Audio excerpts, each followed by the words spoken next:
the fall of 2014, Eric and Rixa Fries moved with their 4 young children from Indiana to France to give their kids a different upbringing.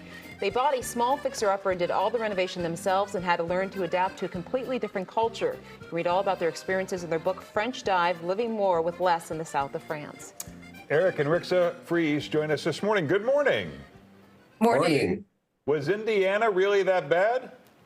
Well, it's not that it was that bad. We actually still live in Indiana as well. We live in both places at once, actually. So we split half the time here and then half the time in the south of France. But what are you trying to get away from? I mean, I actually really love the Midwest. So there's nothing really that I was trying to get away from. It was more that we were wanting to raise our children bilingually. And a way to do that is by, living part of the year in France. Canadian, and I speak only French at home, but our kids weren't really learning how to speak the language with other people. They weren't learning how to read and write, and this gave us the opportunity to be able to do that. And luckily, my employment is flexible enough that we can do this every year. When I was reading about your story, I thought, what an incredible experience for your children. But then I was curious about education and whether or not that's disruptive to different educational systems. Talk to me about some of the benefits and cons of the U.S. education system versus the French education system. Yeah, the U.S. education system is a lot more flexible. So going back to the States is no problem at all. Mm-hmm. And we're also starting the school year every year back in the States after the summer break. It is a little more challenging to go back to France. They're used to us now. They all know us at the schools. So after the first year or two, we got that ironed out for the most part.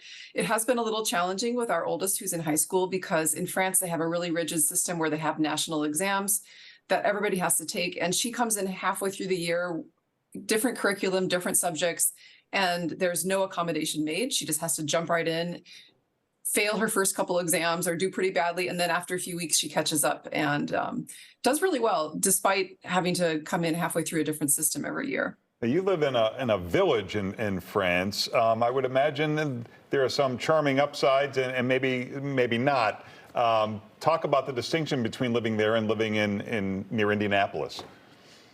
Well, actually, we live in a very urban center. We live in Old Nice, which is it's kind of like a small community inside a city of about 500,000 people. So it's very, very urban. And we live in a small apartment with about 700 square feet with all 4 of us in there. So it's a very different style of living.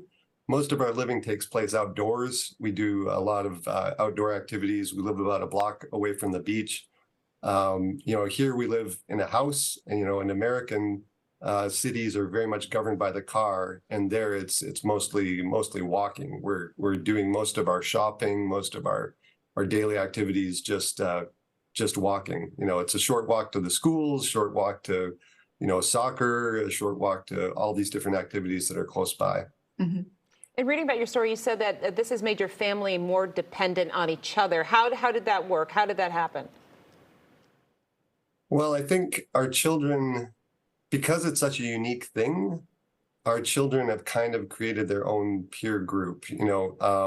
When we live in France, we're in this really small space, and we're just kind of used to being around each other a lot more. And I think it's just, the proximity of being with the same people all the time, and then having this unique experience that kind of ties us all together. There's not many other people who really can understand entirely what they're going through.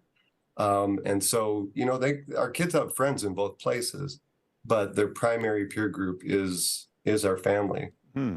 Interesting. Well, you can check out more at the websites and socials on your screen. Thank you both for joining us this morning.